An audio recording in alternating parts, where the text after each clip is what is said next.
You're listening to Just a Dude podcast with your host, Nathan. Sit back, relax, and enjoy the show. Let's roll.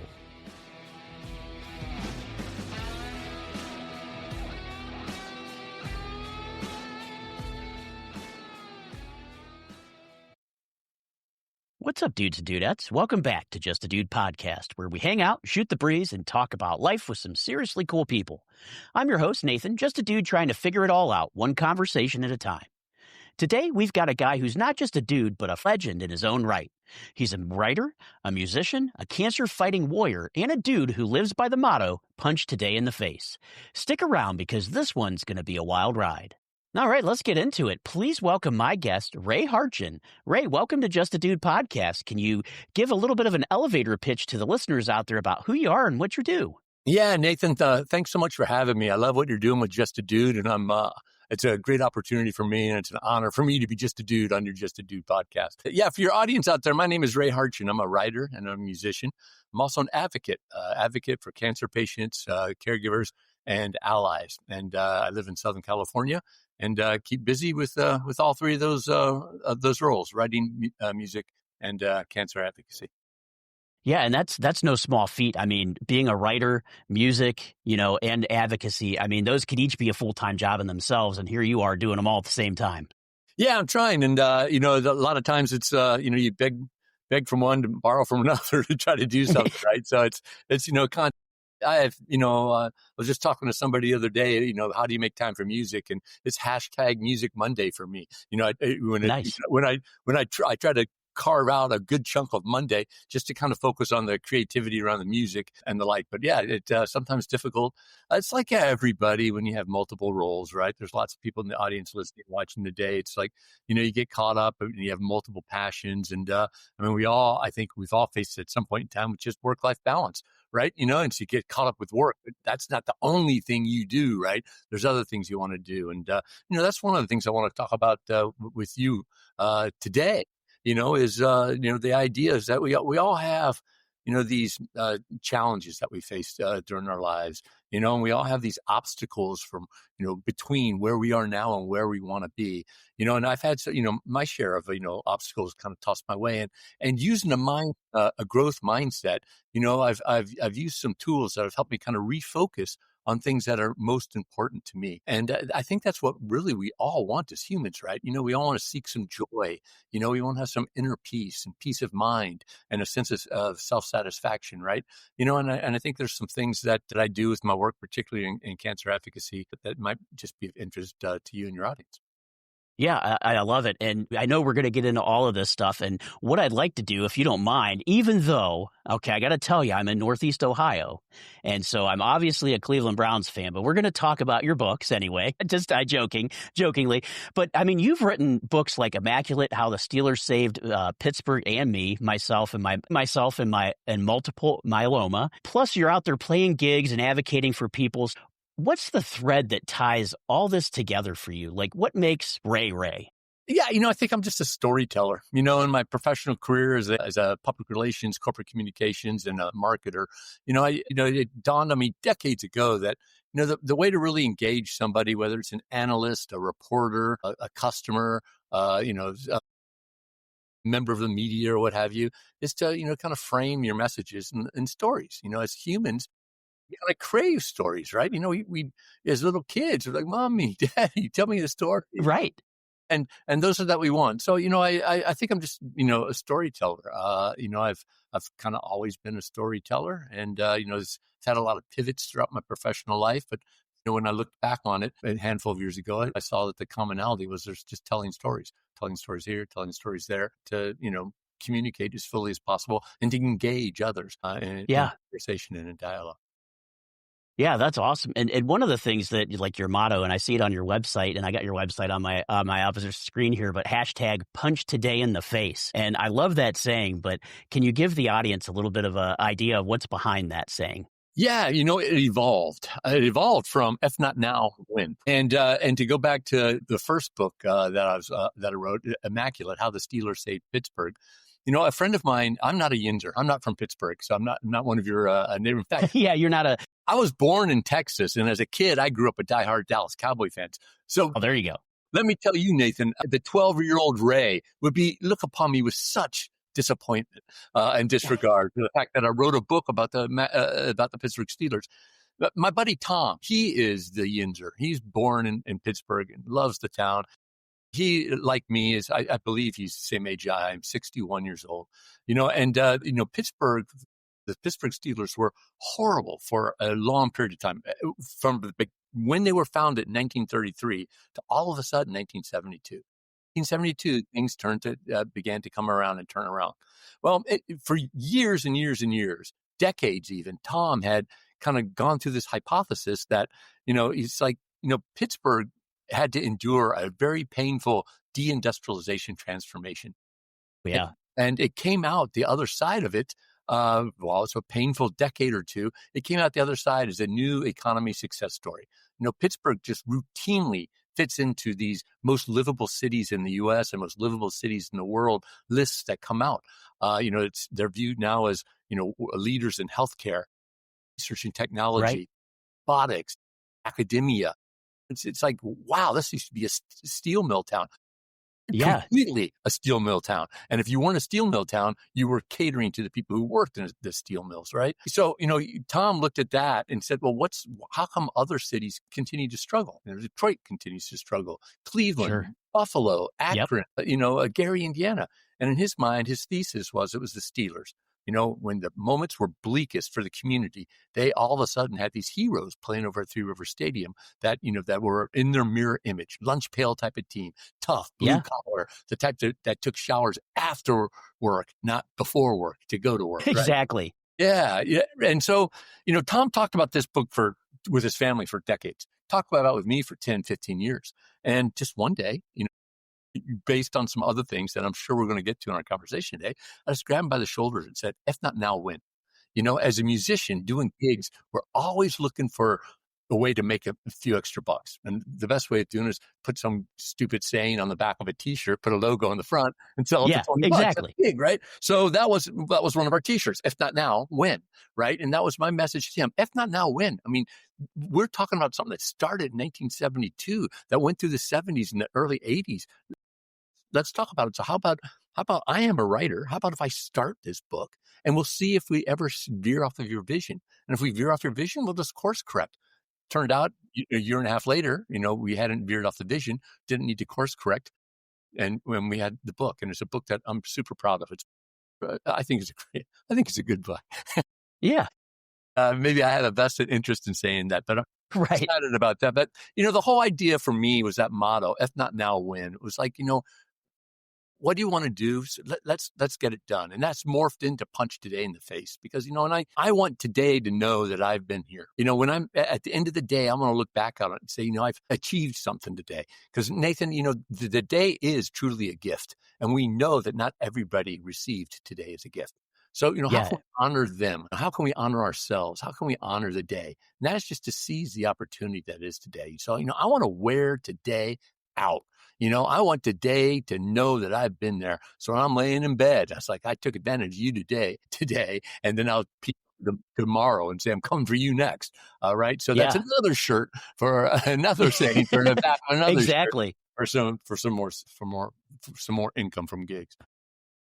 Yeah, that's awesome. And so you kind of got this, like, you're out here with this vibe that's, living every day as a gift. And I love that. And, one of the things that I always say is, today should be treated as a gift because tomorrow's never promised, right? We never know what's going to happen. I mean, we don't even know. We could walk outside right now and get hit by a car, right? I mean, some things are just out of our control that we can't have. But I love the fact that you're taking every day, by the bull by the horn, so to speak, and running with it. And go ahead. It draws from a personal experience of mine. In March of 2019, I was diagnosed with multiple myeloma. And for those of you out in the audience, if you're not familiar with multiple myeloma, don't feel bad about it because I wasn't aware of it either until I got diagnosed with it. Multiple myeloma is a blood cancer, and it's an incurable blood cancer, yet treatable blood cancer. I'm in treatment. I had treatment 2 days ago. I soon after I was diagnosed with multiple myeloma, I revisited it. I wanted to kind of apply a growth mindset to it because I was learning so much. I went to a group, Nathan, the first group I've ever been of anything involved with. It was a cancer patient support group, and I learned so much from them. My time of need, they kind of taught me about how to live with cancer, how to move forward. When I needed a helping hand, they reached out and pulled me forward in my time of need. That was like 10, 11 days after I was diagnosed that they began to help me, right? Yeah. And then when, I soon thereafter said, I want to be that type of resource. I want to be, when I'm feeling good, I'm feeling strong and someone needs a helping hand, I want to be that person to lend that helping hand to them. And, I began to continue to kind of look at my diagnosis and my fight with cancer from a growth mindset. And I revisited this time management exercise that I used to facilitate back when I did some corporate training when I was with Sony Electronics.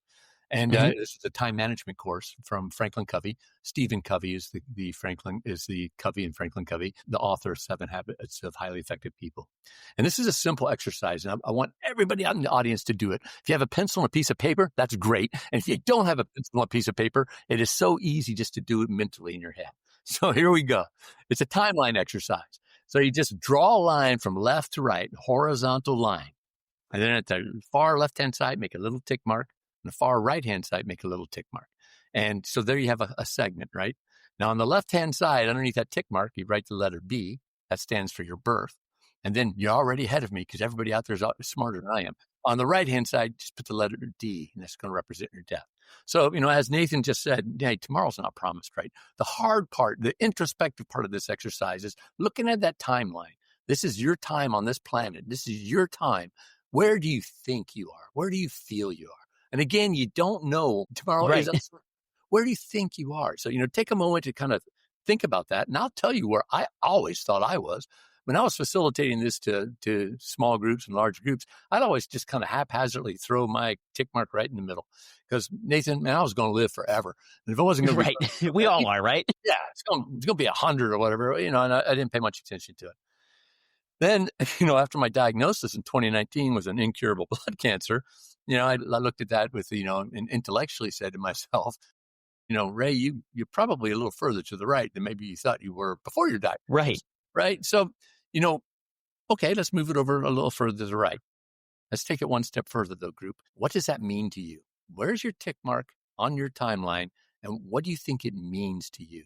And I'll tell you what it meant to me when I revisited this, soon after my diagnosis. And I dawned on me, and I was able to articulate in my head that, like a lot of humans, I think I took time for granted. I always took tomorrow for granted, next week, next month, next year, and depending on the topic, maybe decades. It was that one day I am going to ... right? Right. And so I'm like, I take time for granted, but I didn't stop there. I said, so you take time for granted. Well, what does that really, what else does that mean? How does it manifest itself? You take it time for granted. And, it dawned on me. It's like, dude, I take people and relationships for granted because I take time for granted. I mean, I love Nathan. Nathan's my friend. I care about Nathan. And, I'm thinking about him. I'll reach out to him tomorrow because, I'm going to be here tomorrow. He's going to be here tomorrow. I'll reach out to him next week. It turns out to be next month.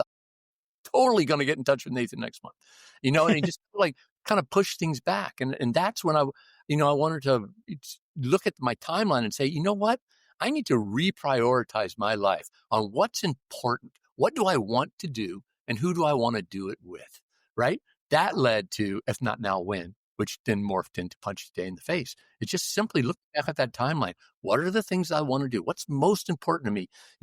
There's always going to be the time. You're for sure going to be able to get to all the emails and all this minutia of your life that kind of dribbles down. But sometimes you get so focused on that, you're scrolling through TikTok and you waste an hour and you're not doing the thing that you want to do. And that is write a chapter of the book that you're it's to finish the song that you're halfway through. There's something out there that means more to you than just kind of wasting away. So, I encourage everybody out there, take a look, do the timeline exercise and spend some time on it. Not just, a couple of minutes, but keep thinking about it. And what does that mean to you? Right. And then, if it comes to an opportunity for you to identify, hey, I want to do other things than maybe what I'm doing. How can you reallocate your time to do that? Because some people are like, I don't want to work anymore, but I have to work. Yeah.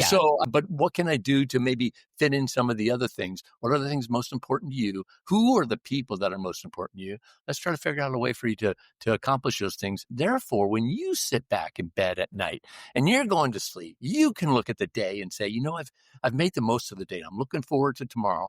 I've got the sense of inner peace, self-satisfaction, and joy because I'm pursuing things that mean the most to me individually with the people I love and care for the most. Does that make sense? Yeah.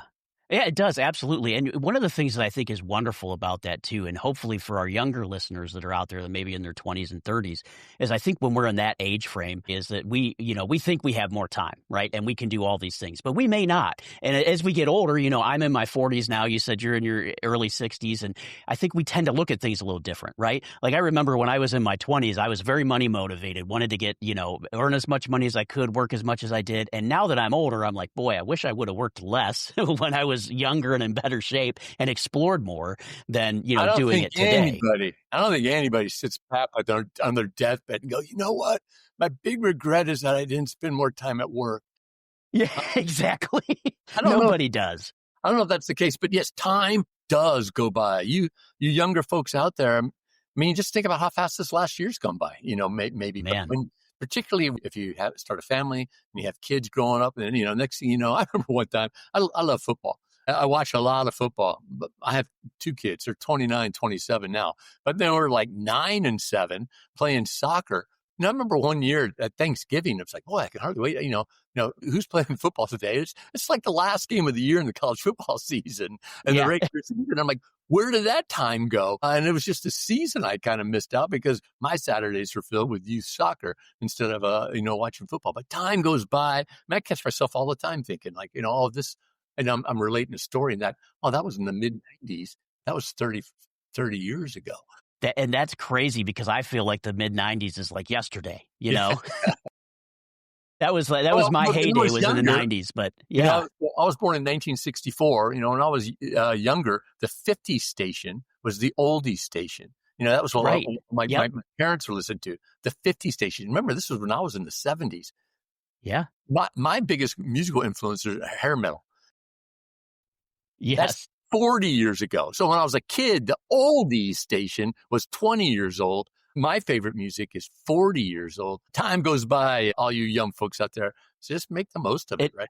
Do what. And that's a great thing, Ray, because I know the oldies station that we have here, I'm in the Cleveland market. So the oldies station that we have here, I remember growing up, same like you, it was the oldies was like 50s and 60s. And then as I got a little bit older, it transitioned to the 60s, 70s, and then early 80s, and then it went to 70s and 80s, and now it's like 70s, 80s, and 90s. And I'm like, wait a second, 90s is not oldies, Yeah. I used to live up in the Bay Area, and I knew I was getting old when my grocery store was playing some kick-ass music. Yeah, right. You're like, wait a second, elevator music you can bob your head to, right? And you're like, that's not supposed to happen. I'm pushing my car to the store and going, wow, man, this soundtrack is awesome. While your kids are probably going, oh, this music's terrible. That's funny. But, I have to ask, too, because, the timeline exercise that you gave us, and you said, you'd always put it right there in the middle. And going into your cancer diagnosis and specifically knowing that you had an uncurable cancer diagnosis, that really had to skew how you viewed your timeline, right? Yeah, it definitely made me push it to the right. I started thinking about things right away, like, what do I want my legacy to be? What are the things that I want to get done before, and what experience, before I leave, right? And I've got no plans on leaving. I'm a fighter, Sure. kind of aggressive personality by, just by, naturally coming to it. Some people have a journey with cancer, and I know that's the kind of the more appropriate thing to talk about now is a journey with cancer. The journey, right? A fight, there tends to be a connotation of a winner or a loser, right? And there's nobody that sits in an infusion chair at an infusion center getting chemotherapy. There's not a single loser in that bunch. They're all winners, right? And so people have stepped away from that. But going on a journey doesn't motivate me. It doesn't inspire me, Nathan, because it's right. like. That's like, taking those long car trips with my family, sitting in the back of a Cadillac. And I don't want to be sitting next to cancer on one of these long, hot road trips. Exactly. What motivates me every day is a fight, right? And so, I have a fight against cancer. But yeah, that timeline exercise, really kind of, shook me awake. And it's, another thing, if you look at, there's a tendency in the cancer community to look at things about loss. What has cancer taken from me? Whether you're a patient or a caregiver or even an ally. And there are some very real losses, and you have to, for your mental health and your emotional health, you have to grieve those losses. There are some things you just can't do. Like, I can't sail around the world, right? I need to be by an infusion center 3 weeks out of 4. But, the good news for me is that I wasn't a sailor anyway, right? But Right, exactly. I don't need to worry about that. But, when I thought about it, my diagnosis was March 11th, 2019. On March 10th, Nathan, I was a husband, a father, a son, uncle, a nephew, a bandmate, a boss, an employee. I had all these roles, right? That I was fulfilling on a daily basis. And with each one of those roles had some accountabilities to it and some objectives and goals that I wanted to achieve. So you know what? March 11th, I was still a father. I was still a son. I was still a parent, a husband and all that. I had all those same roles. And in a short order, I achieved some other roles. I became a cancer patient advocate, a caregiver advocate, cancer fundraiser. In many ways, cancer's added a lot of responsibility to my life. And, writing my second book, Me, Myself, and My Multiple Myeloma, maybe it was through music or something else. I'm not sure. But, soon after my diagnosis, I had the honor, really, and the privilege of being interviewed many times, either through print media, through video, and the like. And so people were catching my story and then, reaching out to me via social media platforms, asking me questions. A lot of them were like, newly diagnosed patients or spouses of newly diagnosed patients. And, it was this tremendous honor that, they would reach out to me and I would, be able to engage with them. But it was also very one-to-one. And I thought, how can I maybe scale this up to do one to many? I thought, I got an idea. I'll write a book about it. And, hopefully it'll be a resource for others to look at. And, it was really important for me to write this book, being a member of the community and to have it for the community, to the community. But I also wanted it to benefit the community. So my net writers proceeds from Me, Myself, and My Multiple Myeloma, they're dedicated to and pledged and donated to the Multiple Myeloma Research Foundation, the MMRF. Real important for me to do. But what I really love about the book is that it has allowed me to engage with patients and caregivers and allies from around the world. I've had people reach out to me from Australia, New Zealand, Egypt, Turkey, Iran, of all places, the UK, across the United States. It's been the honor of my life to be able to engage with these patients, because we are all stronger than we know, but together we are stronger still, right? And it's been so wonderful to be able to do that.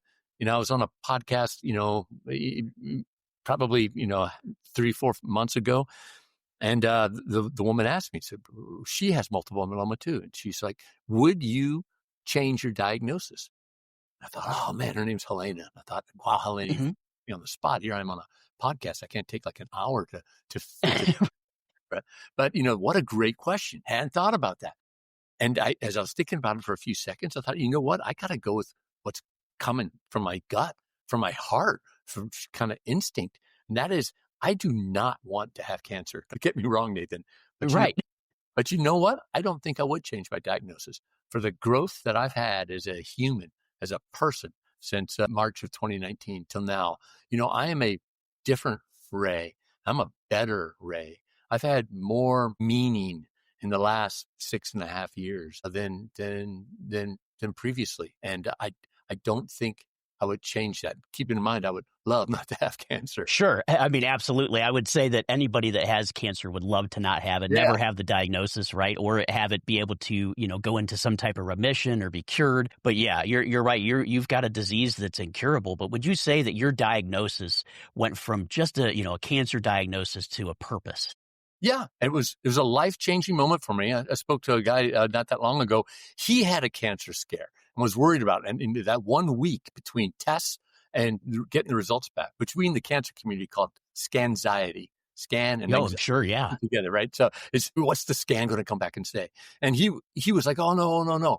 Great news for him. Came back, everything was negative. It was something else. It wasn't cancer, but he used that as a course correction in his life. He didn't need to have a cancer diagnosis. He just needed a cancer scare to make some meaningful changes to bring him a better sense of joy and self-satisfaction, inner peace. And that's what like I encourage the audience here today. When you're doing that timeline exercise, try to use tools like that and this growth mindset to identify what's most important to you. You don't need a cancer. I don't want you to have a cancer diagnosis. You're right.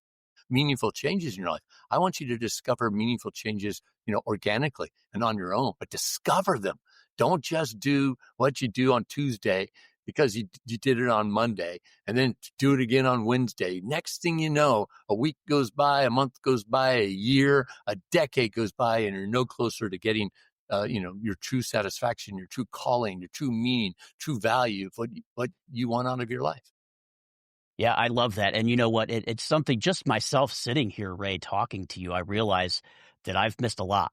I've let a lot go by, and I'm not getting any younger by any means. And, it's time for me to start looking for those opportunities and, why, no, why wait? Do it today, right? Yeah. Because tomorrow's not promised. And don't kick yourself because I think it's kind of, like I said, It seems like a lot of us do it, right? Yeah, I don't think I'm unique. I think it's kind of common that we tend as humans to take things for granted, time for granted. So yeah, don't kick yourself up for it. The best thing to do is just like, man, I recognize it. So once you recognize it, and it's not like you're going to make every day a great day. There's going to be ups and downs. There's going to be, yeah. You want a trend line going in the right direction, right? When I was recovering. Exactly. You're going to have those speed bumps, right, Ray? But you want it to be up. You want it to be in the upward trajectory. Yeah.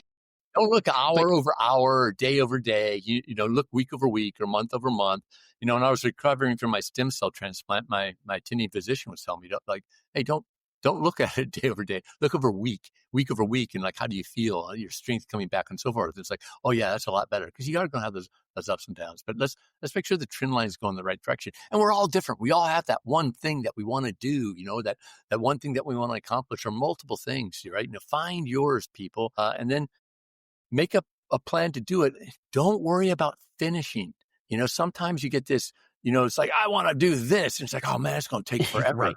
No, it might take a long time. It's not going to take forever, but it's never going to happen if you don't take that first step, right? If you want to write a book, you got to write the first word first. Let's work on the first word. Don't worry about the end at the back, and think about the 60,000, 70,000, 80,000 words that you need to get in between those. Let's work on the first one. Get started. That's the key. You'll be able to finish, but you'll never finish if you don't get started. Yeah. And that's such a great philosophy to live by or to guide your life by, because I say that a lot too. I was in my past career, I was what they call Scrum Master, basically, like a project manager for IT. And a lot of my thing was servant leadership. And, one of the things I would always tell my folks is, hey, it's okay to fail, right? At least you tried, right? And it's not a failure. It's just one way that it didn't work. Going back to those old adages. And it's like the worst thing that's going to happen, always ask, because the worst thing that's going to happen is someone's going to say no, and always try, because the worst thing that's going to happen is it doesn't work. Okay, you're right where you are today. And when you fail, you learn. There's not a single Exactly. There's not a single person who ever learned to walk by just walking. Exactly. Nobody just stood up one day and started walking. They learned to walk by falling a lot, right? And so you don't fear of failure, man, that's a real thing. And it's, the fear of, sometimes putting yourself out there, some of the things that you want to do. It's like, wow, man, other people have to see it. Like in music, man, other people are going to hear your music. They might think it sucks. How are you going to deal with that? But you just got to deal with it. Some people are going to think it sucks. Some people are going to like it. Absolutely. And if you are kind of that creative person, you are that artist, strive to suck, strive to be great. Right. But what you don't be is right in the middle. Exactly. Right in the middle. There's a lot of super successful people who are successful because they suck. Yeah. It elicits a reaction, and that's the reaction. They suck in the right way, right? Yeah, they suck in the right way, and they make it happen. So fear of failure. Don't let that. Don't try not to. It's easier to say than to do, but try not to let the fear of failure, keep you from getting started and doing whatever that you're trying to achieve. Because I believe in all of you. Like I said earlier, you are stronger than you know. I am stronger than I knew before my cancer diagnosis. When I have people, I just had a guy reach out to me, a woman reach out to me today through social media, inquiring about a stem cell transplant. And I told her, man, it's not going to be easy. it's hard, but I can tell you, you can do it. You are stronger than you know, and I am here for you if you need me. Our community is here for you, and together we are even stronger than we are individually. So let's get through this. It's going to be worth it for you to undergo a stem cell transplant in your treatment. So it's not going to be easy. But no one ever said this is going to be easy, Nathan. No, and nobody ever wants a cancer diagnosis to begin with. But, I love the fact that you're fighting on. And not only that, but you're talking to me and the audience about, a good way to live your life. And you're not just talking, you've actually done it, because now I'm seeing, you've written 3 books now, the Indy 500, your Steelers book, plus, me, myself, and my multiple myeloma. But how did you go from, quote unquote, a normal life to actually writing stuff that people want to read? Well, I sure hope people want to read it. There's 4 books. I don't want you to forget a book called Revenue Orchestration, Today's New Era of B2B Sales and Marketing. And I have a 5th book by the time this podcast is broadcast. It's my first ever novel. It's called Outflanked, and it will be available out there. So, I wanted to kind of get creative pursuits there. There are plenty of creative pursuits available through nonfiction writing, but there's I wanted to at least try some of the fiction. We'll see. That was my first novel, Outflanked. And, based on your all's feedback, the reviews that you give for it, it might be my last novel, or maybe it's just my first. Yes, the readers will decide. But yeah, to really give you a simple answer, it's just kind of living those mottos that we talked about earlier. If not now, when?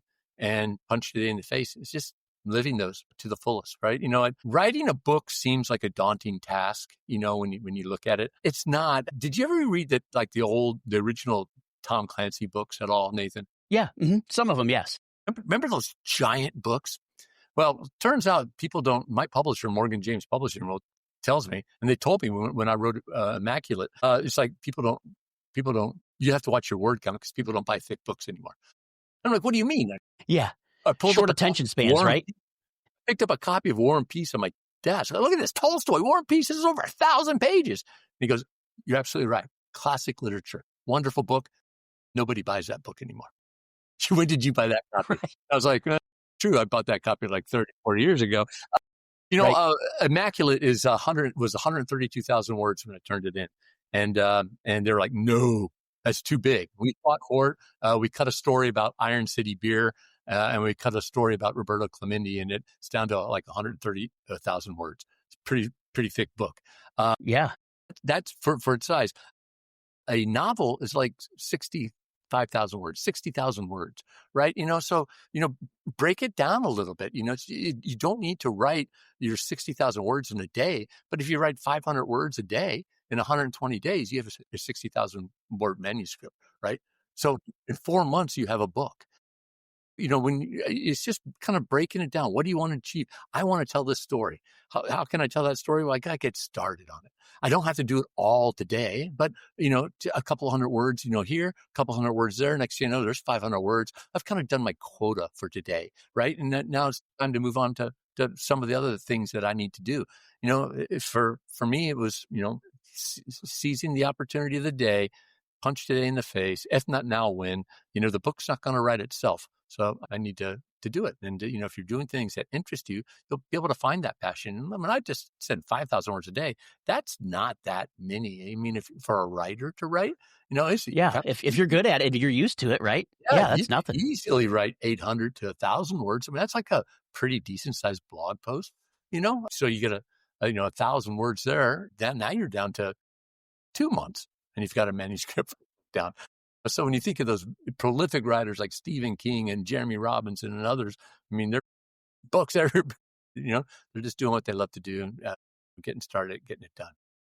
Yeah, and your books are not the only thing you've written, because I know I've seen some blogs on your website, and you've been quoted in national media and written for Yahoo and Salesforce, stuff like that. But what's the wildest thing you've ever written about? Wildest thing? Wow, what a great question. Man, I wish you had prompted me and maybe sent that via email. Sorry.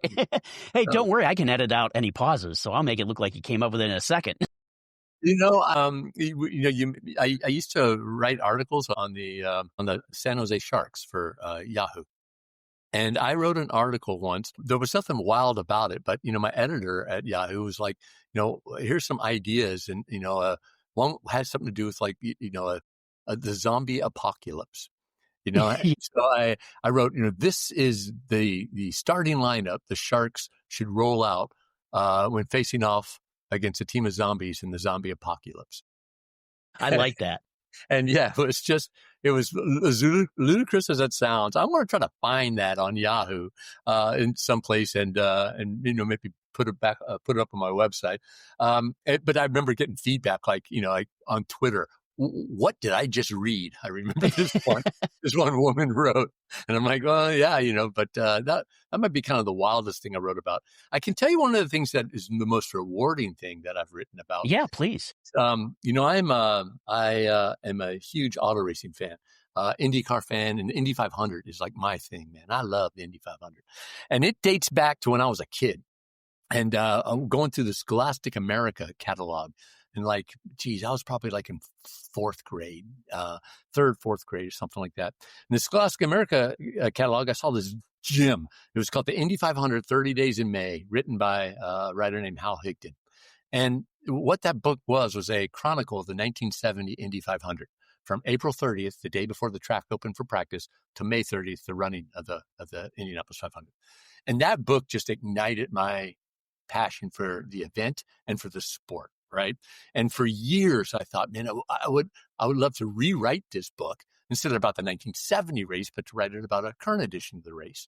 And so, Nathan, if Here not now, when? I thought I'm going to do it for the 2024 race. So, the book that I read that ignited my passion, I reread that book, Nathan, like 2-3 times a year for like a decade.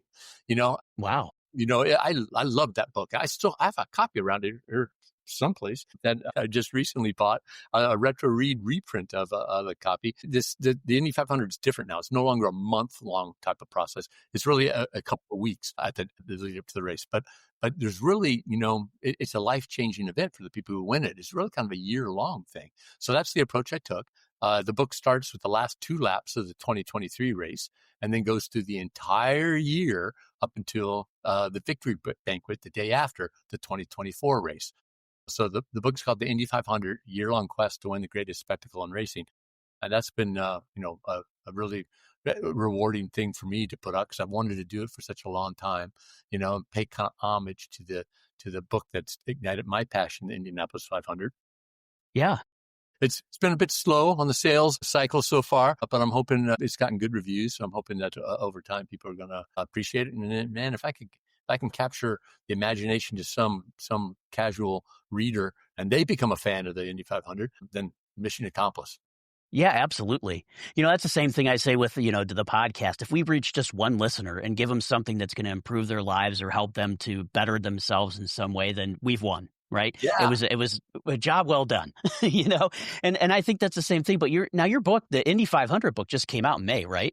Yeah. It came out in May. So it hasn't been out there too long. So we got some, we can hopefully get some more exposure to it. But yeah, that's awesome. I mean, I love the fact that you took that from something from your childhood and said, you know what, and really, look at it from, it would kind of be cool. I don't know if you did it, but a comparison between, your old book and the new book and how things have changed, because like you said, it was a month long to now a couple of weeks or really the year journey, but and the similarities of it, like, you can't mention like, there's a chapter in there about Andretti Global is going to enter a car in the 2024 race for Marco Andretti.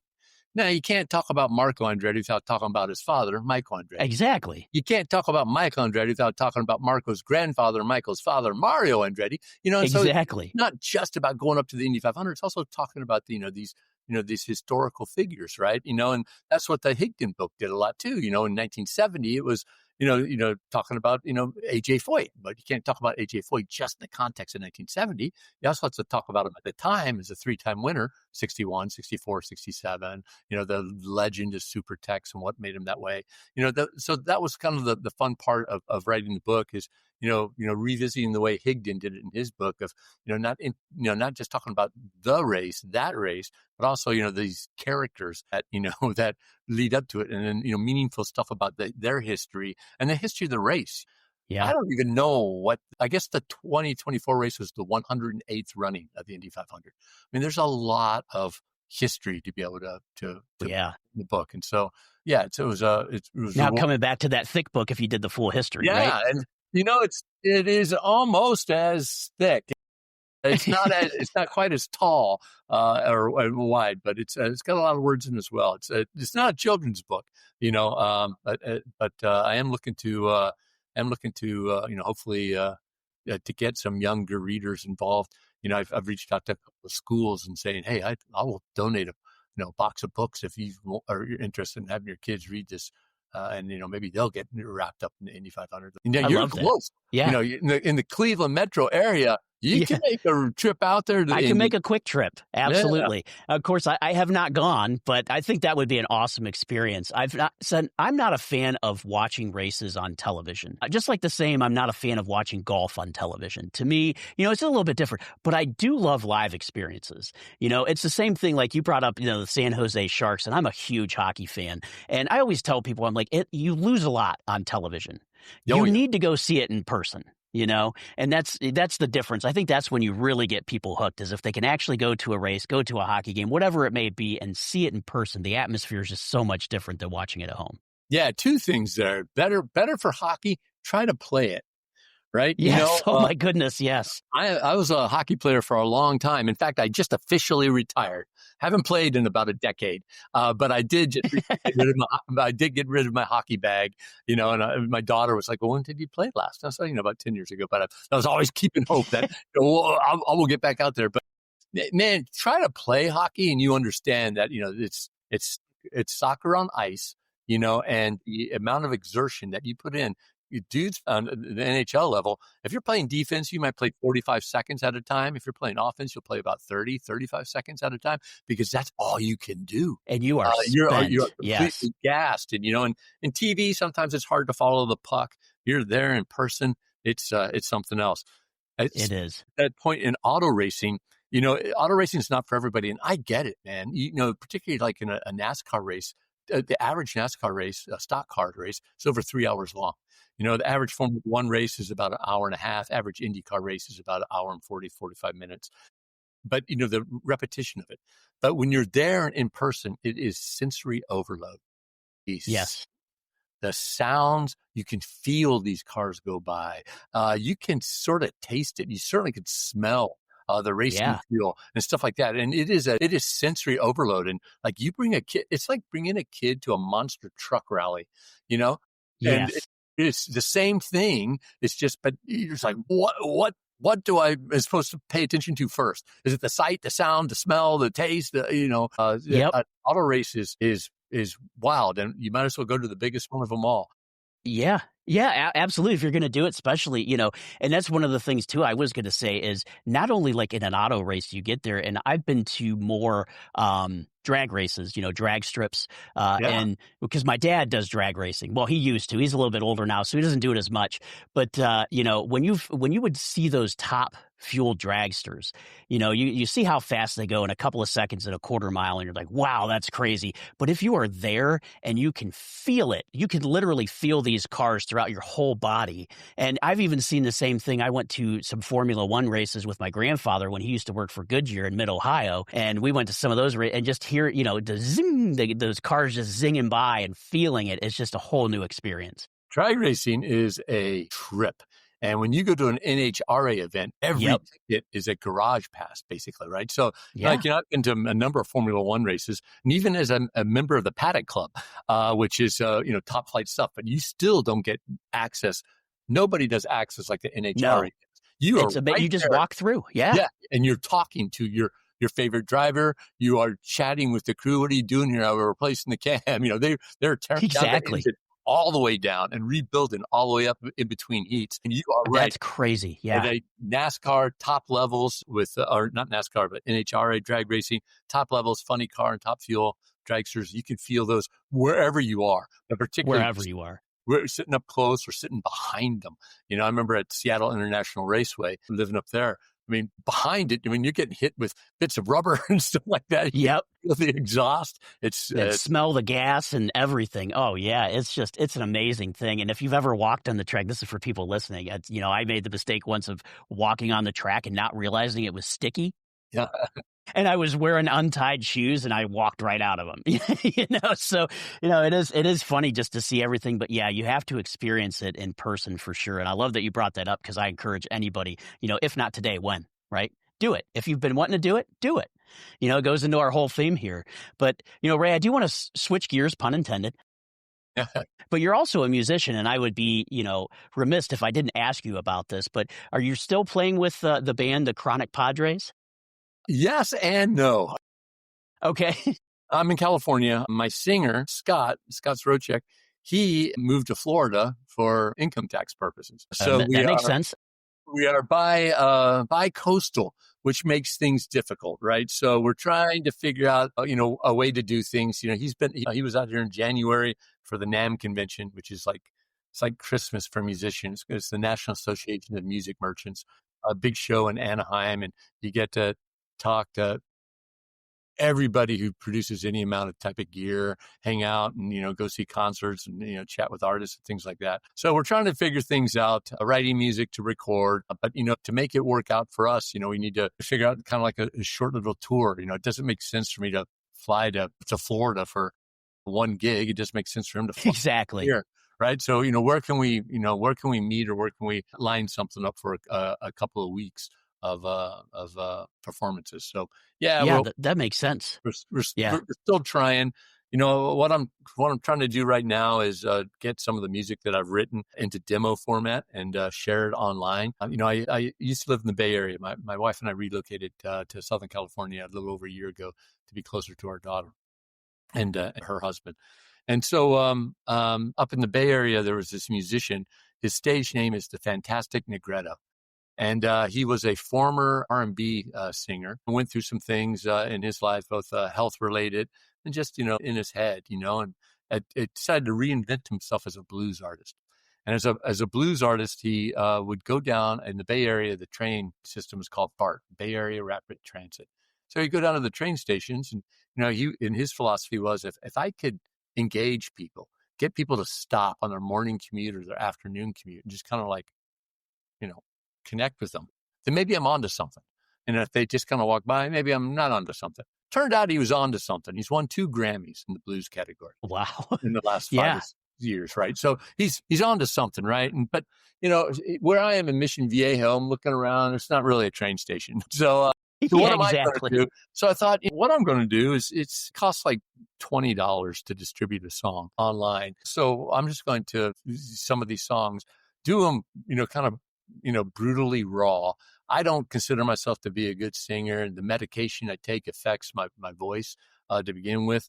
But, I want to at least put it out there and then let people decide, is this something I should professionally produce and release, or is it something that maybe we should sell to somebody else? Or is it maybe something that we should just let go away and pretend like we never heard it, right?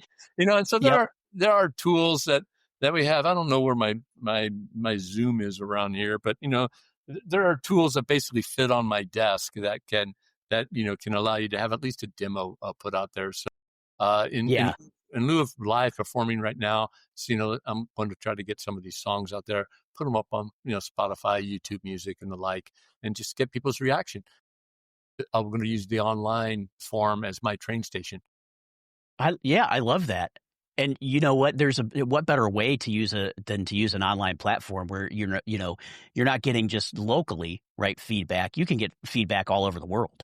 Yeah. And, again, you have to, you also get you have to have the thick skin to it. It's like, it sucks. You do. Anytime you put anything online, you got to have thick skin. Let me tell you, I found that out real quick after starting the podcast. So, but excuse me. I love your podcast, man. Thank you. I appreciate that. I like the concept of it. And you are a, professional, gracious, intelligent, engaging host. So don't let my wife hear that. No, I kid. But Ray, I have to ask, what type of music do you enjoy playing? Is there like a specific genre? Do you have a mix of genres that you like to do, or is there like one thing? What are you into? Good question. And it's changed over time with my age. I'm 61. Like I said earlier, my biggest musical influences were first Elvis to begin with, and then Eddie Van Halen and playing the guitar. Hair metal is like my thing, right? But hair metal requires a full accompaniment of people. It requires a lot of gear. It requires, you don't play hair metal at 4:30 in the afternoon, as happy hour No, starts. you don't. You start at 9 o'clock at night, you end at 1 in the morning. Drag it. I thought, those days, while I love them, are over. The concept that I approached Scott with for the Chronic Padres is like, hey, dude, how about everybody likes back in the day, back in the 90s? You might not remember this, Nathan, but back in the 90s on MTV, everybody loved the Unplugged episodes. Bringing Oh, their yeah.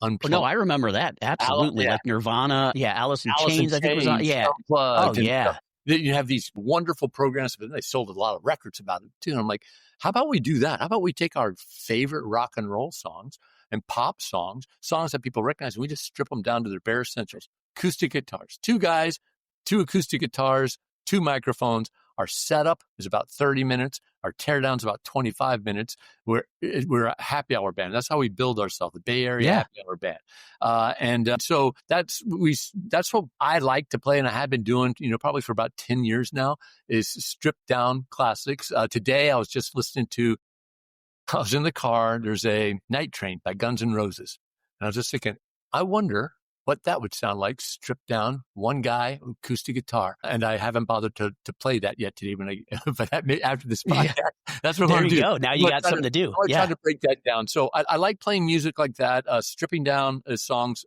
particularly when we're playing like at a beer garden, winery or something like that. Oh, and that's the perfect type of music too. If you're at a beer garden or a winery. Yeah. Like, we're not up there to be like, wow, people are here to see us. They're there to drink, to have conversation, and to hear us, right? And then you're there to enhance the experience, right? Yeah, and so it's kind of cool to see someone's reaction. It's like, oh wow, that I've never heard White Snakes. Here I go again on my own, stripped down to one guy on an acoustic guitar.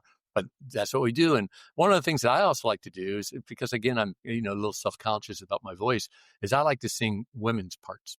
I like to do like Dolly Parton's Jolene, because what's that? Yeah. The 61-year-old dude supposed to sound like singing Jolene? Yeah. You don't do it in a falsetto, do you?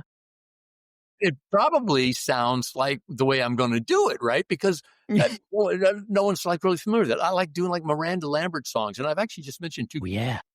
Those are also things that Scott and I added to our repertoire, was country songs, because the ladies like them. And that's the only reason we started picking up guitars in the first place, is that, the ladies like guitar players. And then there's our own music, and we sometimes struggle with that. It's like, do people want to hear our own music? It's sort of like going to see your favorite band. It's like, hey, this is one from our new album. It's like, go run, get a beer real fast. Exactly. You're like, I don't want to hear that. Yeah. Here's or it's one of the ones in between. Yeah. Here's a Chronic Padres original for, okay, get back to it. Get back to the Unplugged. No, I love that though, because that just like struck a big memory in me, just going back to those MTV Unplugged. And I'm like, man, that's something I would love to sit there. I don't drink anymore, but when I was sitting at a beer garden or something, that would have been right up my alley for sure. Yeah. And we get a lot of good feedback for it. There's a lot of places in California and in Florida, although we haven't played there yet. A lot of places in California to play, all these different wine regions and all these craft brewers and things like that. That's kind of like our niche. Calls us the happy hour house band. And, it's fun to get out there. And again, when you're 61 years old, it's a lot easier just to set up a quick little PA and have, a couple of guitars ready to go, and, set up in 30 minutes, tear down in about 25. It's even faster. And it's way better than setting up, for lugging all the equipment, all the amplifiers and giant helping the drummer, right? Yeah. The drummer alone is oh my gosh, right? Singers never help. Singers are always prima donnas, and they're like, I'm not helping. I gotta rest my voice. I'm going to show up with my microphone, and I'm going to warm up with a bottle of Jack Daniels. Exactly. The drummers out there just begging help. It's like, dude, guitar player, please help me. And some of the stuff that they have to carry in. I used to play with a good friend of mine. His name's Joe, and Joe had this it's like I swear it was a body in this like rolling like hockey bag gear. It's so heavy. That was just cymbal stands and stuff like that. Man, yeah. Chugging that in, and multiple trips back and forth. And like I said, I've never seen a singer that's volunteered to I'll help out there. I got you. I got your back, right? Singers at the bar drinking, warming up with their Jack Daniels, chatting up all It's the for the ladies. throat, right? Yeah. Chatting up all the ladies, the questions you get, it's hey, guitar player, can you introduce me to the singer? I was like, yeah, whatever. Right. So, Ray, if I were to go to one of your shows, what is one of the songs that I would have to hear? Like, what's one of your favorites that you like to play? Wow, man, it's a great question. I like playing Jolene. I do the one that I sing with is a scaled, v- done very slowly, acoustic guitar, Lady Gaga Poker Face. I would like to get your reaction to that one. It's like, oh, wow, a dude singing Yeah. Poker I'm Face. just thinking about how would that go, because I'm hearing the beat in my head, from the song, but I'm like, how would you do that acoustically? So I got to hear that one. I, Yeah, for I sure. tell you what, if it's not on my YouTube channel, I'm going to record it this week. I'll send you a link to it on my All YouTube right. channel. I Yeah, like doing I'm that gonna. one. I like doing a Puddle of Mud song called She Hates Me. Oh, Um, yeah. I You're like, like hitting all my vibes here, Ray. yeah, I like, Scott's favorite band is the Goo Goo Dolls. We do Yeah. Slide. He sings that one. I like doing that. I like playing a lot of the country songs again because the ladies like it and people tend to sing along with it. And that is so cool when people, one's a Luke Bryan song called Play It Again. And I have vivid memories in my mind of, women standing up, shout back, play it again, play it again, play it again. Yeah. That's, I love to play that. And then I mentioned the White Snake. Here we go again on your own acoustic, to strip it down. Jack and Diane. There's just so many. Again, Yeah. Oh, we like to, man. we like to play those songs that, people are familiar with, but they haven't heard them maybe in this Haven't way. heard that version. Yep. Yeah. I love, and that's what I love about it. I think is what's really piquing my interest is just hearing that stripped down acoustical version because it's like the relaxing version of the original song, Yeah. right? In some cases, Now, but I don't think I've ever played a Nirvana song, but we've been talking about Unplugged. They do have some Alice in Chains in the old set list as well. So, yeah, nice. Nutshell being one of the favorites to play. So. Yeah, I love that. I love that. All right, Ray, let's get serious for a second, just a little bit, because we're going to talk about, you've been fighting your multiple myeloma since 2019, and you're really out here advocating, for patients and caregivers and really building a community. How do you keep that positive, punch today in the face energy going, while working? Because I have to assume there's got to be times when you maybe get a little bit down when you're, helping people just because it's just a tough emotional thing, right? Yeah. And one of the things I've worried about lately is toxic positivity. It's something that I certainly hope I don't come across. By nature, I'm a positive person. When I'm positive, I feel better. And who doesn't want to feel better? You know? Yeah, So, absolutely. by nature, a positive person. So I try to be positive, but when I'm doing, little TikTok video or Instagram, Facebook video or something like that, or, I have recently become an ambassador for a drug company called Legend Pharmaceuticals, Legend Biotech, for a CAR T cell therapy drug called Carvykti. So there's some ads that they put up using me through my social media platforms. I'm just like Ray H, but it's, for example, like on my multiple myeloma Instagram handle and my multiple myeloma Facebook. And there'll be people, that will engage through comments, and sometimes, they're not in a good place and you have to Oh, yeah. recognize it. It's like, man, I'm sorry you're struggling with this. Have you, but there are resources out there, are you aware of some of these resources yet? Maybe either locally, nationally, or what have you, to help you, get through it. So I try to how you feel is valid regardless of how you feel. Right. I tend to Mhm. feel, positive. There are better days than worse, but I don't tend to get, the blues that much. And Well, that's when it good. does happen, That's a great yeah, thing, yeah. and for me, it feels better when I don't. One of my nurses, I was talking to her about it, maybe about a year ago, and she's like, the blues are fine to go visit.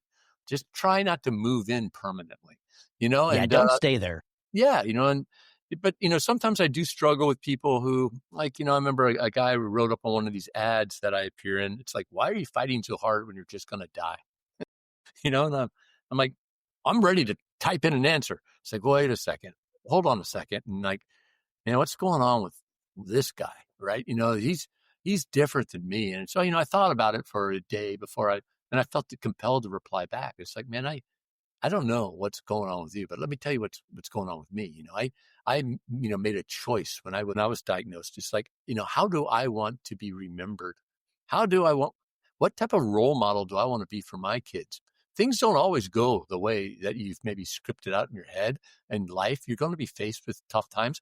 This is a tough time for me. How am I going to respond to this tough time in my life where my kids can see it? Because my kids at the time, let's see, they're 23 and well, they're 29 and 27 now. It's called 23 and 21. Then they've got a lot of living left to do, I hope, right? And I want them to look at their old man and say, like, hey, this is how my father responded. Some people are going to fight, some people aren't going to fight, and that's the right decision for them, right? But for me, it's like, man, you sound like you're in a difficult place. I hope you're getting the help you need. I hope all that you are receiving is just, again, joy and peace of mind. And wherever you are, that's great. And if there's anything I can do to help you, maybe get someplace else from where you are, then let me know. I'm down. I'm signing up for it. Let's see. It's I wanted to fall back to this toxic positivity, this forced positivity that I worry about. I don't want people to think, oh, Ray's just going to like shine me on and like everything's going to be all right and stuff like that. It's going to be butterflies and rainbows every day, yeah, right?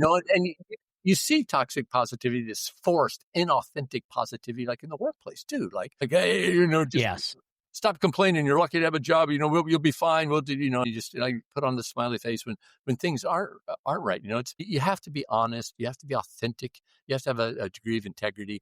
But yeah, I do want to try to not be that person that's just cheerleading and cheering and cheerleading, but it's not recognizing the fact that sometimes I don't feel like cheerleading. And sometimes I don't feel like I want a cheerleader for me. And I need to recognize for sure, and I hope I'm that way, that, like Nathan doesn't need cheerleading right now. He wants me to recognize and acknowledge what he is feeling. In the cancer community, it's afraid of loss, afraid of death, scared, a lot of feelings. And that's an important, while I tend to, like I say, tend to be positive, to be attuned with emotional intelligence, the EQ of understanding, Yes.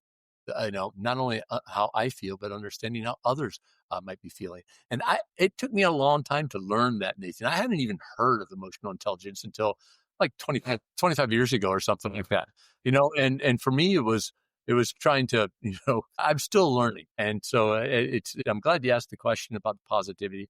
It's important for me. I feel better when I'm positive. I always try to look for the silver lining maybe in the cloud, but I'm also, I think, mature enough and aware enough of, how I feel, and certainly I hope how others. So I hope I don't come across as toxically positive, but it is something I even, shared a couple of videos earlier, online, asking my community. It's like, hey man, I'm aware of this. I hope I don't come across this way. And, I got the feedback of people saying, hey, oh, you don't, we appreciate it.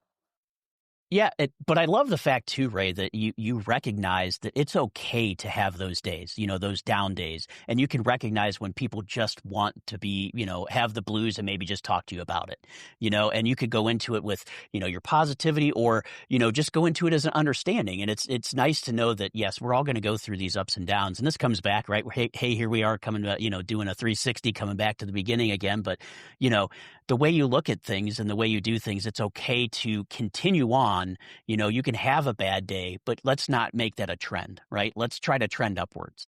Yeah, let's not dwell on the Exactly. bad day, as much as you can.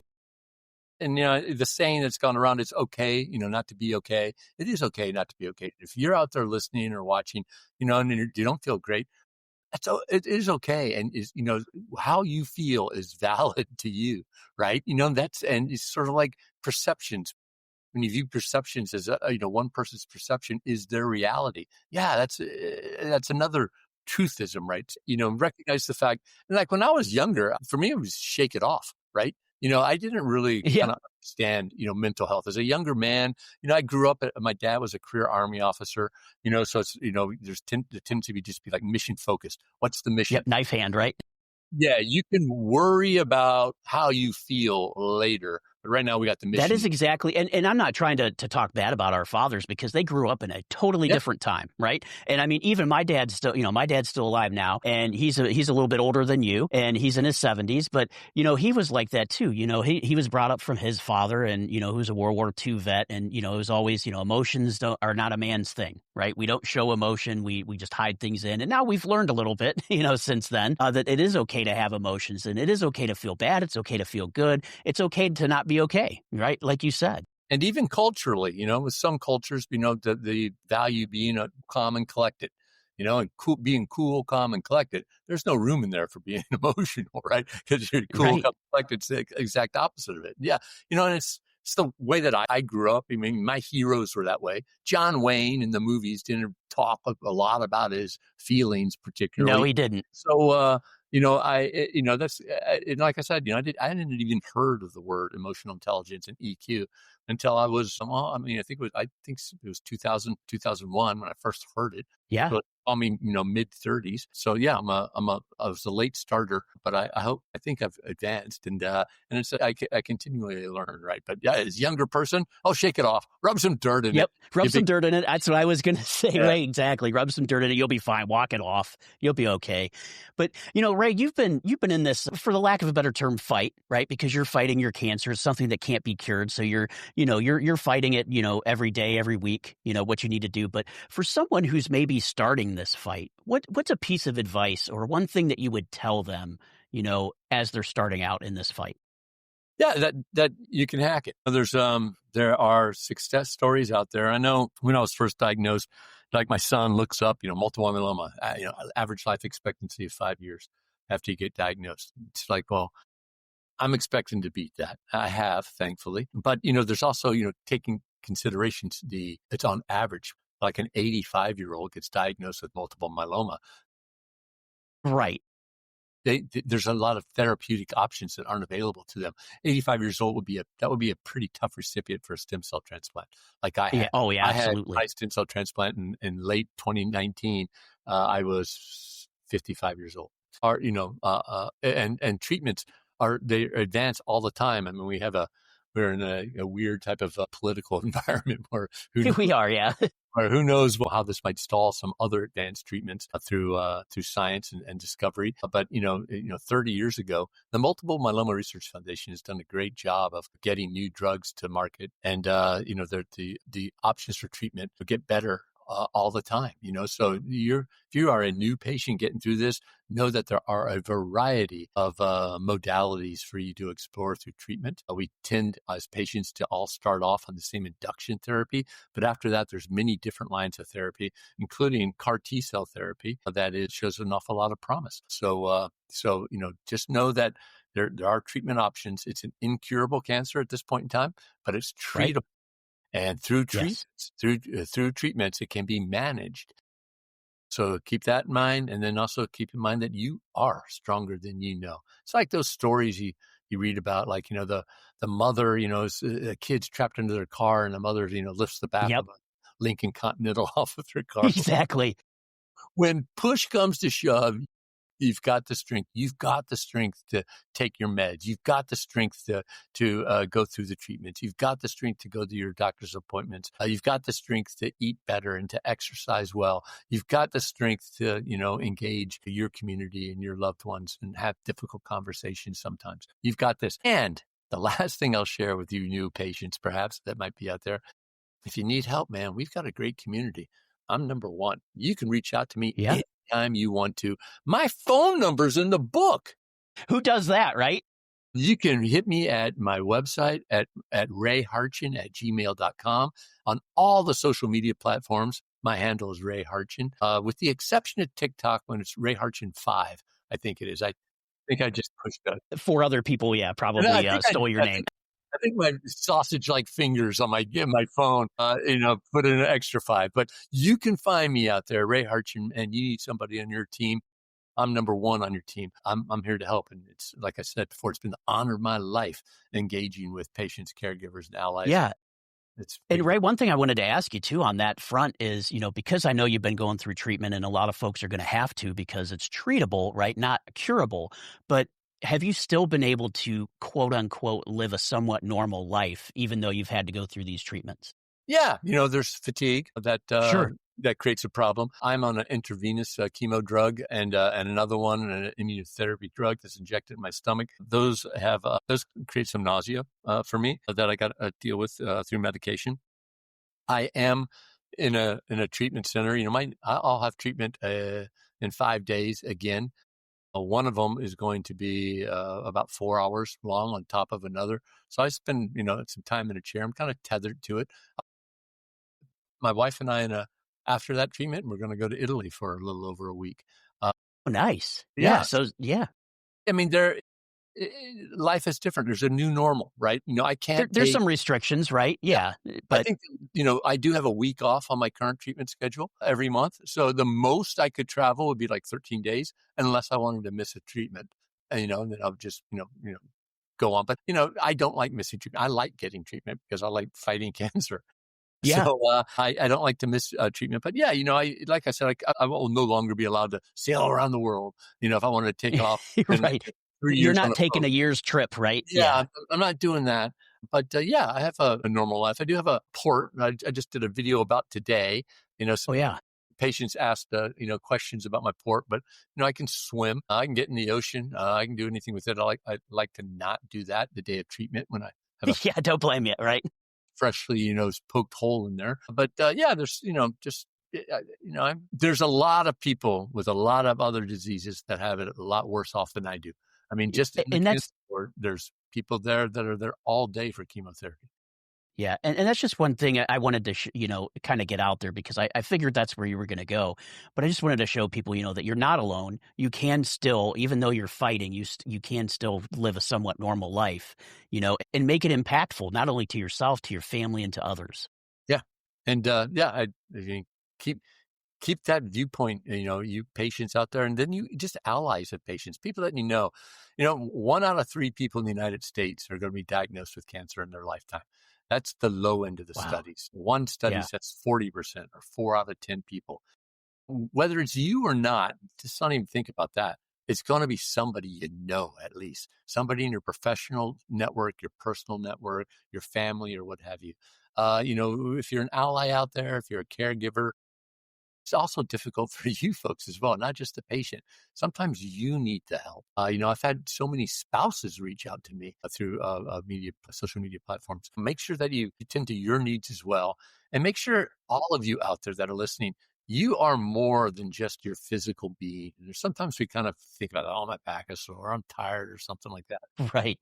I learned for me with my diagnosis. When I was first diagnosed, man, they're like, we're going to do an induction therapy for 3 to 6 months, and then we'll, probably do a stem cell transplant. I'm like, all right, 3 to 6 months induction therapy. I'm going to do it in 3, and we're going to do we're going to have the stem cell transplant. I will be in great shape for it. I'm eating really well. I'm exercising hard, getting in good shape because I'm viewed as like a fight training camp, and so there's my fight. And then, my specialist at Stanford University comes up to me and says, why are you in a rush to get a stem cell transplant? I mean, you might not need one at all. Maybe the induction therapy just beats it down to a level that you don't need one. I'm like, oh, I hadn't really thought about that. But it was 2 weeks in, Nathan. My son and my wife and I were going to PF a little less than 2 weeks. It was a Friday night. And so I've been diagnosed for like 12 days. And I'm sitting down there at the PF Chang's and I'm looking at the menu, and I could barely even read the menu. I'm just exhausted. I mean, for 2 weeks, a little less than 2 weeks, the first thing I thought about when I woke up in the morning was cancer. Last thing I Hmm. thought about when I went to bed was cancer. A lot of times in the middle of the day, I'd think about cancer. And, I was just physically worn out, but it wasn't the physical aspect of it. I was mentally and emotionally washed out too. So I Yeah. Burned went out, back to right? I went back to this, growth mindset again. And I thought about it. And being a musician, I thought about a mixing board, levels, and so I realized that my whole being is more than just my physical being, right? It's my physical being, mental, emotional and spiritual being. For me, for others, it might be some, you might have other considerations in there. But I recognize that for myself. And I recognize that if I have a strength in one area, maybe I can pull up some of those areas that might be lagging. But conversely, the other can happen too. If one of those other areas are neglected, maybe they can pull down one of my strengths, right? And so, like I use physical conditioning as one aspect of it. Working out, when I work out, I feel good and I feel strong. And if I feel strong, that gives me the energy to go to the grocery store and to source nutritious foods for me to prepare for myself. And that's going to, help me, so like they blend together. So you folks out in the audience, if you guys are still hanging in with us, and if you are, thank you so much. I appreciate Yeah, it. thank you. View yourself as your whole being, right? Tend to the needs of your whole being. You are a complex being. For me, like I said, physical, emotional, mental, and spiritual, tend to all of those needs, because if you neglect one or more, it can drag down some of these strengths that you have. We don't want you to Absolutely. drag down. We want you to peak performance. I love that, Ray. That's such great advice. And I mean, and that's for anybody. That doesn't have, you don't have to have cancer to follow that advice, right? That's good for anybody out there I that's hope, yeah. breathing. Like I said, I hope you find these, life-changing types of things, these little pivots that you can make without having to face some sort of tragedy, a loss of a loved one, something like that. Sometimes it's just like learning, and hopefully you can learn through, more benign circumstances than Yeah, something that's you're right. really severe, right? So Exactly. that's my hope for everybody. But, we're all learning beings, right? When we're kids, Nathan, we have this like sense of discovery, right? That's because we don't know anything, right? We just go out there, we're just all eyes and ears, and it's like you're discovering new things. Just And then in we wonder. Yes. then we Yeah. get to our teens and we know it all. I'm using little air quotes if you're just listening to this. Yes. We know it all in our teens. And then as we got a little older, then we start discovering like, maybe I don't know solid. It's like, it's funny how like when you're a teen, your parents don't know jack. Then all of a sudden when Right. you're 30, no, your parents seem to have gotten a heck of a lot smarter over the years, haven't they? Right. Yep. So, I encourage everybody, have that sense of wonderment like you did as a kid, go out there with like an open mind and a growth mindset and learn. Learning is going to help you live, right? But that sense of discovery, and don't forget to discover about yourself. That's the important things. Don't, we're kind of like molded up, with a lot of forces out there in the environment kind of mold us as who we are. But don't forget who you are, and deeper and discover, what makes you tick as a person, and let's do what you can to achieve Yeah. what. And what I'd like to add to that too, Ray, is it's never too late to improve who you are. I know a lot of people think, oh, I'm getting older. I can't change. I can't do this. But I've found, especially in my life, I've gone through a few different career changes and different things in my life, different hobbies. But it's like I always have that intrigue to do something new, to improve myself, or to just keep moving forward. And it's just something that I want to give out there, that no matter what your age is, no matter what your situation, you can always strive if you want to. Right? It's up to you. But you can be a better version of yourself. You can do new things. Don't put off tomorrow what can be done today. Yeah. I mean, yeah, it's never too late. I mean, it is too late for me to be the starting quarterback for the Seattle Seahawks. Well, yeah, I'm not going to be doing that either. So Yeah, it's probably too late. I'm not going to say never. I mean, there's still a chance, right? But yeah, I'm not going to be a third line center for the San Jose Sharks. Probably, but yes. it's never too late to make the changes that are going to make the most important ones for you, right? And it's a lot of they don't have to be big ones, just a little one, and stick to it. I like to, in the cancer community, right? One of the analogies I like to make is with people in New Year's resolutions, particularly New Year's resolutions around like working out, I think there's an actual day. I think it's like the third Tuesday of January where like that's when forget to like, I'm done working out. It's And done. It's over. Yep. it's not because people are injured. It's because they just don't feel like it. Yeah, You know, uh, exactly. if you're a cancer patient, man, it's okay. Some days you're just not going to feel like it, but you can't just quit. You got to keep going forward, right? It's not optional. So move forward, get over it. Yep. And you're not injured. You just don't feel like it. I get it. But for us, it's every day. Punch it in the Yeah. face.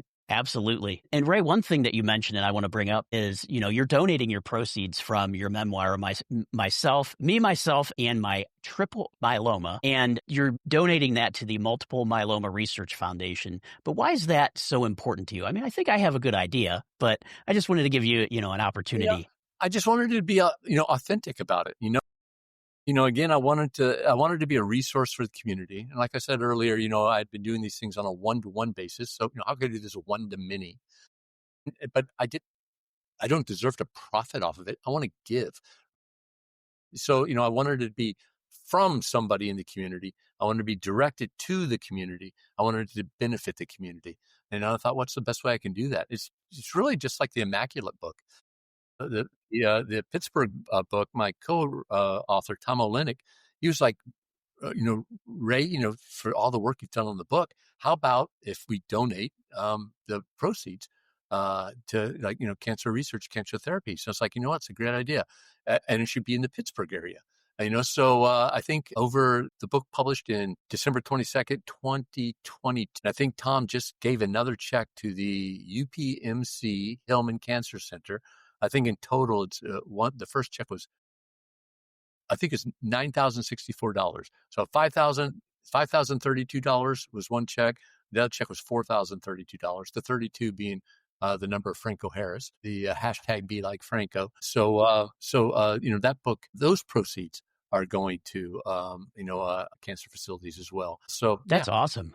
this Yeah, I love that. And UPMC, I've been through Pittsburgh, so I've seen UPMC all over the place. I've worked in healthcare on the revenue factor side, and I've worked with them, not directly, but as one of our clients. So it's good to see that money going to the community, going to the cancer research. And really, like you said now, with the government in a bit of a change, we don't know what that's going to mean for research programs. But, it's people like you and other folks that donate to these charities that can help that research keep going. Yeah, if you're a Steelers fan or if you're from Pittsburgh, visit us on Facebook. The book has a Facebook account. It's called "Immaculate: How the Steelers Saved Pittsburgh." The title of the book, but you can see the checks. I'm looking at here's a post. Yeah, so it was August 16th that Tom was at the UPMC Hillman Cancer Center, $5,032. And it's just Nice. we're both proud of that. What we've been able to give back to the community. He's super proud of his community. Like I said, he's the Yinzer of the bunch. Yeah, right. And, he's super proud of his community. And it just feels good to give back, what little that we can. So, Yeah.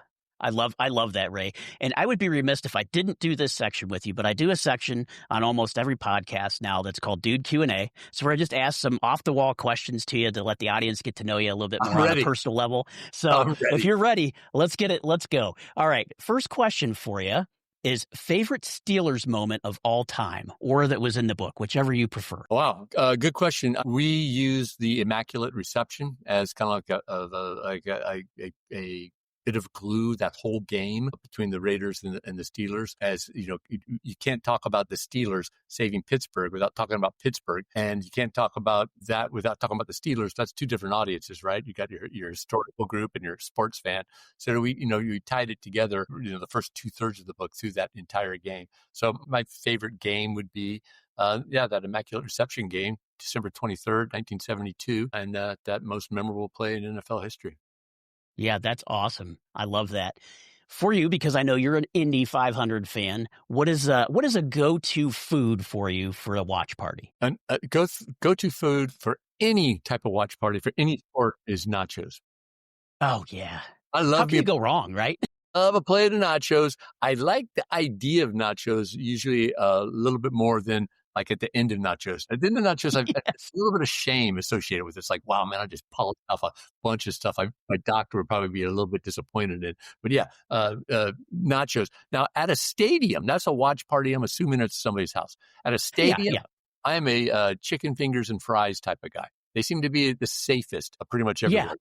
If there's sometimes you're at a stadium where you just have to get that, like, oh, I got to get the barbecue because, this is just Chicago, Kansas City, or, someplace like that. But, chicken, if the watch party is alive at the event, I like to go chicken fingers and fries. Nice. I like, and you know what? There's some consistency with that idea too. It's probably pretty close to the same no matter where you go, Yeah, it's you just know? hard to So put up, fried chicken fingers and French fries. But the sushi exactly. roll, watch out for that. That might be, Yeah, sushi. Yeah. And you know what? I don't think I've actually seen sushi at a hockey game yet, but I'm sure it's coming. come to California, you will Yeah, have it. I'm sure, right? A little bit different than Ohio, right? Us Midwesterners and their corn and beef. Wide variety of foods with here, and you go to a San Francisco 49er game up in Santa Clara, the Indian food you can smell. It's like, wow, I don't know if I've ever been to a state where you could smell Indian food. Yeah, but yeah, sushi and garlic fries Oh, particularly up garlic fries. Yeah. Northern California. You can't go to any sporting event in Northern California that there's not garlic fries associated with. I mean, you go to a sprint car race out in the middle of nowhere, there's going to be garlic fries there. So That's awesome. Now I'm hungry and, I know what I'm doing after this episode, I'm but I'm getting hungry. yeah. All right. Yeah, it's getting dinner time for you, right? But yeah, so for you, and I know you tend to be a little bit more positive, but when if you are feeling down, is there a go-to song for you that you like to play or listen to when you're feeling down? That's a great question. And ironically, today I was posting something on TikTok, but I ran through another one, and somebody was asking, like, what's your power song? And a song that we like to do at the Chronic Padres, and one that I do is a stripped down version of Tom Petty, Won't Back Down. Oh yeah. And if I need to be picked up, it's I Won't Back Down. Now, my go-to like band for like it's just like anything, it's like, man, if I'm like really down in the blues, I need to pick it up. Is Van Halen, David Lee Roth version of Van Halen, the first. Yeah. That's the stuff that really pumps me up. Yeah, that's awesome.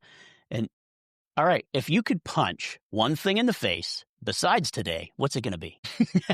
I'm trying to think, man. I wonder if there's a person out there, but I don't know if I want to. Yeah, let's not do assault. No. Yeah, I don't want to get that into it, but so like the impetus around punch today in the face is if today was personified, how could you get their attention? If you've ever been punched in the face, that's one way that you kind of get your attention. But I think so it's a metaphor, right? And so I think what's like cluelessness. It's like I want today to be aware that I was here. That boy, that guy used me up today. And if I would want some other realization is that it's like people that and it's people, and I don't literally want to punch them in the face, but to wake them. It's like Exactly. Yes. Be aware, right? It's just get out of your funk, get out of your whatever, get out of what sleep. Stop sleepwalking, I guess is what I'm trying to get at, right? And live your life, right? And snap out of it, and be aware of your environment, and find out what means most to you, and go out and do it. So I don't know if that's really a punch, but it's like a shake. I like it. Yeah, because you're literally punching the funk in the face, right? Yeah, break out of. Because we kind of do that, right? It's so easy to do it. You just step into the routine. You probably woke up this morning, Nathan, the same time you woke up yesterday morning. Yep. I did. And so we just kind of get into these routines, and they develop from when we're little kids. Anybody who's a parent knows that toddlers need to have the routine. It is really hard if you break the routine up, because then they're just fussy, messy, and all that. We kind of like our routine, but when we do get caught in a routine, sometimes we get kind of caught in that funk, kind of get caught in that sleep, and years can go by. Yeah, that's a great answer. And then here's one I ask on every episode: coffee or tea? Coffee. I'm a double cappuccino guy in the morning. Yeah. Well, nice. You really like to get that motor running. Oh yeah, it's a highlight of my day is just sitting down with my avocado bagel and my double cappuccino. And it's like that's awesome. I'm a black coffee guy, black with just one sweetener, but that is the highlight. I love it to get my morning going. I like to have just that one cup of coffee to sit down, think about the day, just get out of my head, and then get started. If it's drip coffee for me, it's black as well. When did you start drinking coffee? How old were you? So this is funny. For me, so I was a police officer for 13 years. I worked midnight shift, never drank a cup of coffee. In, 2010, I got my first day shift position, and then I started drinking coffee and haven't gone back. for me, coffee is part of my morning ritual. I wouldn't think about not having my cappuccino, but Yeah. I probably didn't start drinking coffee till I was well over 25. Yeah, that was same for me. Exactly. Yeah, I did not like coffee at all. I remember when I was younger too, I didn't like beer, and as I got older, the taste of beer became more pleasing to me, Yeah. And nobody likes coffee the first time they taste it, I don't think. No. Same with Nope. beer. I think everybody Exactly. remembers their first beer. It's like, why does Yeah, dad drink why do you this? drink this? Exactly. Um, and I know from your cancer treatments, but have you ever had a weird side effect from any of your treatments? The weirdest side effect would be cannabis. I've used cannabis as a sleep aid. And, in California, it's recreational, legal recreational now. Yeah, it But is here too in Ohio. Yeah. back when I was first trying it, it was through medical card. And and it really, which is, there's a segment of it in my book. The chapter is called "To Weed or Not to Weed," and medical marijuana is for those of you out there who aren't aware of it. It's really just a joke. It's just it's taxable purposes. I spoke Yeah, exactly. I spoke to a physician's assistant on the telephone, told him about my symptoms, and miraculously, I was a candidate for medical marijuana. And Exactly. it's a legal. I could legally buy it, but I had to determine my dosage and frequency and all that. There's no Right. guidelines for it, so it was Yeah, exactly. experimenting my dosage. For me, I'm not a smoker, so I went with the edible route. It's like, what did you start? 2.5 milligrams. Oh, okay. 5 milligrams. Oh, okay. I got up to 20 milligrams. And at 20 milligrams, Nathan, there was a night I was sitting in bed, and again, for me, it was a sleep aid.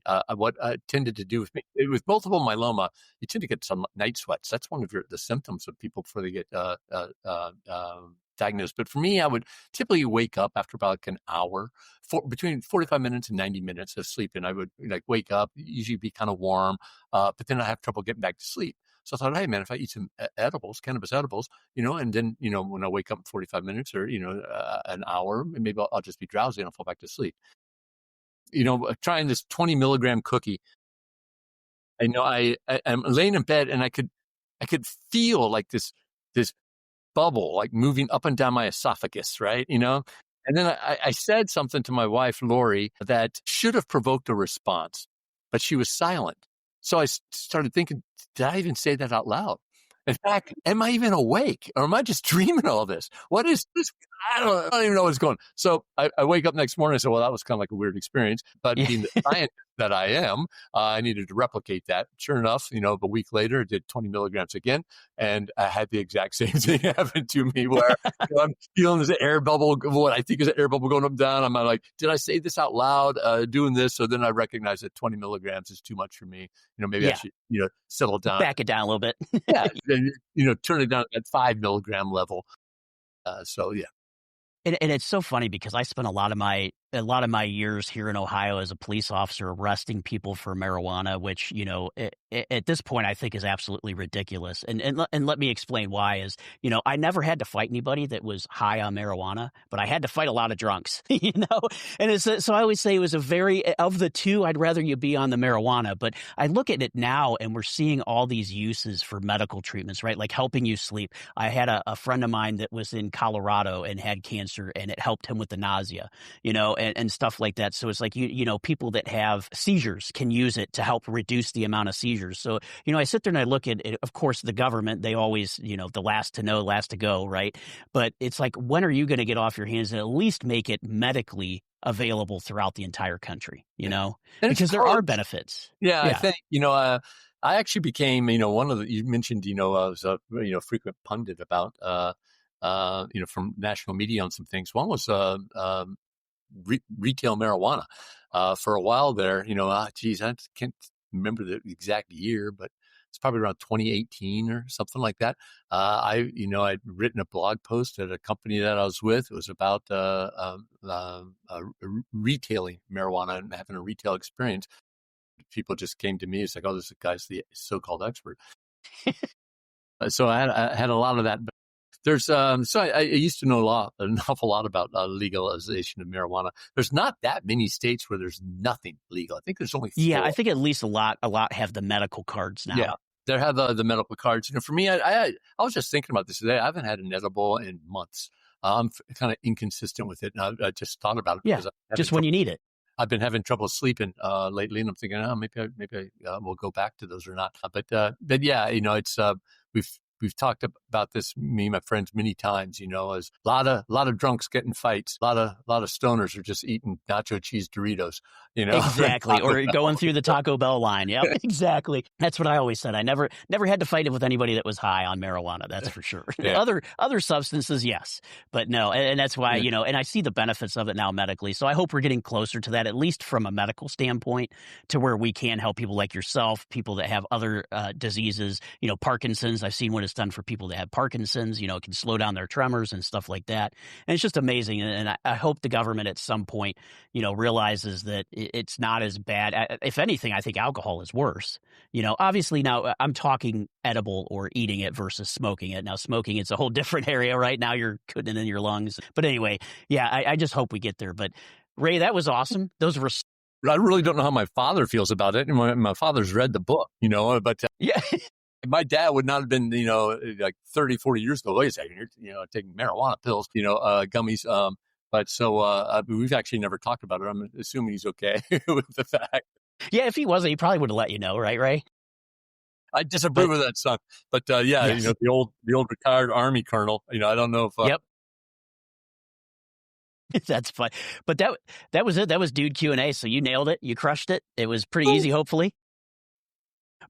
But yeah, Ray, and I've kept you pretty long here, and I hope you don't mind, but this has been a heck of a conversation.